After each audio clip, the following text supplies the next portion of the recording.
SNDP യോഗം general secretary Vellappally നടേശനെതിരെ വിദ്വേഷ പരാമർശം നടത്തി. മതേതര കേരളത്തെ ഭയപ്പെടുത്തി കാൽ കീഴിലാക്കാം എന്ന് മുസ്ലിം ലീഗും യൂത്ത് ലീഗും വ്യാമോഹിക്കേണ്ട എന്ന് SNDP.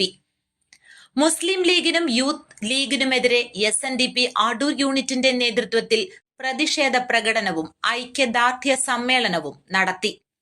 അടൂർ യൂണിയൻ ഓഫീസിൽ നിന്ന് ആരംഭിച്ച പ്രതിഷേധ പ്രകടനം നഗരം ചുറ്റി യൂണിയൻ പഞ്ചനില മന്ദിരത്തിനു മുൻപിൽ അവസാനിച്ചപ്പോൾ ഐക്യദാർഢ്യ സമ്മേളനം union convener advocate Mannadi Mohanan ഉദ്ഘാടനം ചെയ്തു.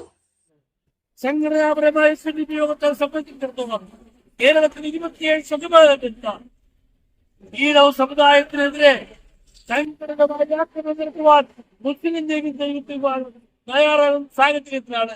ഒരു സൂചന മാത്രമാണ് ഇത്. ഇതുകൊണ്ട് ഇത് അവസാനിപ്പിച്ചാൽ ശക്തമായി തെരുവിലിറങ്ങുവാൻ SNDP യൂണിയനുകൾ തയ്യാറാകും, ശാഖായോഗം തയ്യാറാകും.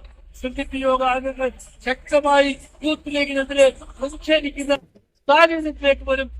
SNDP യോഗം കൗൺസിലർ എബിൻ അമ്പാടിയിൽ, union chairman advocate M. Manoj Kumar, union administrative committee അംഗം Arun Anand, cyber Sena union coordinator Vinod Vasudevan, Suja Murali, Anjali എന്നിവരുടെ നേതൃത്വത്തിൽ ശാഖായോഗം, യൂത്ത് മൂവ്മെന്റ്, വനിതാ സംഘം, cyber Sena, employees forum, pensioners council, Sreenarayana ധർമ്മ പഠന കേന്ദ്രം, ധർമ്മസേന തുടങ്ങിയവയുടെ ഭാരവാഹികൾ, പ്രവർത്തകർ പ്രതിഷേധ പരിപാടിയിൽ പങ്കെടുത്തു.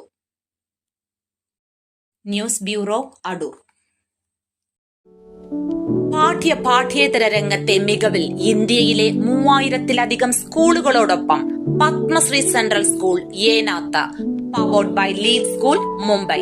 Admissions open four play class to grade 11. ഭാവിയെ വിജയത്തിലേക്ക് നയിക്കുന്ന പഠനം